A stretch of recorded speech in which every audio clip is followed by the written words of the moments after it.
نحمدہ و نصلی علی رسولہ الکریم اما بعد فاعوذ باللہ من الشیطان الرجیم بسم اللہ الرحمن الرحیم ومن احسن قولا ممن دعا الی اللہ وعمل صالحا وقال اننی من المسلمین۔ سامعین محترم، ناظرین کرام،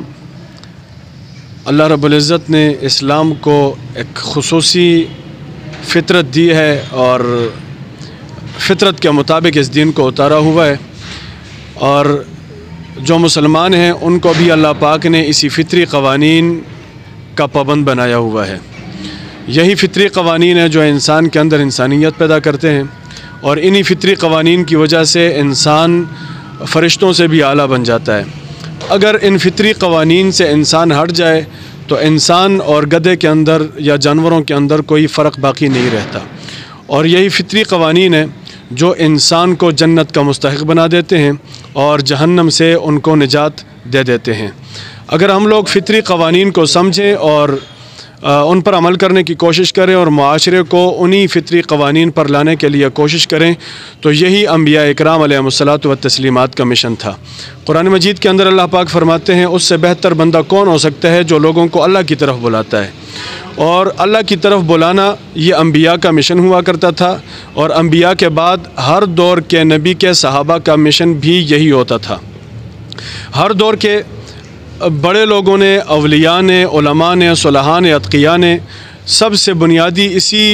مشن پر محنت کی ہے کہ لوگوں کو اللہ کی طرف بلایا جائے، اللہ کی توحید ان کے دلوں کے اندر بٹھا دی جائے، شرک کو معاشرے سے دور رکھا جائے، اور اسی طرح نبی صلی اللہ علیہ وسلم کی سنتوں کا احیاء کیا جائے اور بدعات سے معاشرے کو پاک کر دیا جائے۔ یہ مشن رسول اللہ صلی اللہ علیہ وسلم کا بھی ہے، ان کے بعد صحابہ کرام کا تھا، ان کے بعد ائمہ کا، مجتہدین کا، اور ہر دور کے اچھے طبقات نے اسی مشن کو اپنا حرز جان بنایا ہوا تھا اور اسی پر انہوں نے محنت کی تھی۔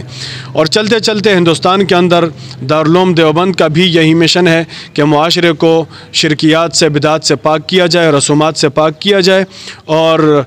مطلب کہ معاشرے کو اللہ کی توحید دی جائے، رسول اللہ صلی اللہ علیہ وسلم کی سنت دی جائے، قرآن مجید کی تعلیمات دی جائے، صحابہ اکرام کی زندگیوں کے مطابق ان کو لایا جائے۔ یہ بنیادی مقصد جو علماء دیوبند کا تھا، اور دارالعلوم دیوبند کی بنیاد بھی اسی پر پڑی تھی۔ ان کے بعد ہر دور کے علماء نے اپنے طور پر عوام کے لیے، عوام کے اصلاح اور اعمال کی بہتری کے لیے، ان کے عقائد کی اصلاح کے لیے الحمدللہ ہر جگہ پہ کام کیا ہے۔ یہاں یہ ہمارا اگی کا جو علاقہ ہے، یہاں پر اچھے اعمال کی اصلاح، عقائد کی اصلاح کی جو بنیاد پڑی ہے وہ دارالعلوم دیوبند سے دارالعلوم سعیدیہ اگی سے پڑی ہے، اور اس کی بنیاد حضرت والد محترم حضرت خطیب صاحب نے رکھی ہے۔ تو عقائد کے اصلاح کا جو مشن ہے وہ اس علاقے کے اندر انہی کے ہاتھوں سے پھلا پھولا ہے، بنیاد انہی کے ہاتھوں سے پڑی ہے، اور الحمدللہ آج تک وہ مشن اپنے جوبن پہ جاری ہے، اور وہ مشن الحمدللہ ہر جگہ پر پہنچ رہا ہے اور پہنچتا رہے گا انشاءاللہ العزیز۔ یہ ادارہ بھی اور ہم لوگ بھی اور حضرت خطیب صاحب کے ہم سارے معتقدین ہیں، اور انہی کے سرپرستی میں یہ ادارہ بھی چل رہا ہے، ہم سب کام کر رہے ہیں۔ تو ان کی سرپرستی کے اندر ہم نے 5ویں سالانہ مشن رسالت کانفرنس جو اپنی آب و تاب کے ساتھ منعقد ہوتی ہے،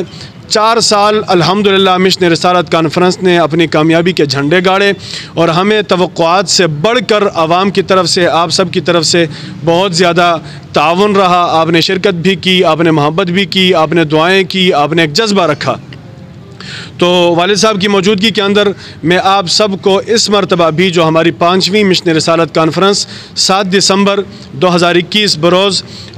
منگل رینج کوارٹر گراؤنڈ بازار کے قریب میں منعقد ہو رہی ہے، جس کے اندر شیخ القرآن والحدیث استاد العلماء حضرت مولانا محمد طیب طاہری حافظہ اللہ تعالی، اور اسی طرح بلبل ہزارہ واعظ بالقرآن حضرت مولانا احمد جمشید خان ہزاروی صاحب حافظہ اللہ، اور اسی طرح مقرر شعری بیان حضرت مولانا تیمور اعظم صاحب حفظہ اللہ تعالی، وہ تینوں حضرات آئیں گے انشاءاللہ العزیز، بیانات کریں گے،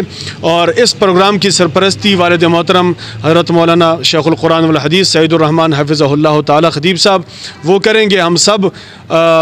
اس جلسے کے داعی ہیں، ہم سب جلسے کے بنانے والے ہیں، اور آپ کو جہاں جہاں تک ہماری آواز پہنچ رہی ہے، آپ تک پہنچی ہے تو آپ آگے بھی ہماری آواز پہنچائیں۔ آپ ہماری طرف سے، ہمارے جامعہ کی طرف سے، ہمارے ادارے کی طرف سے اور ہماری جماعت کی طرف سے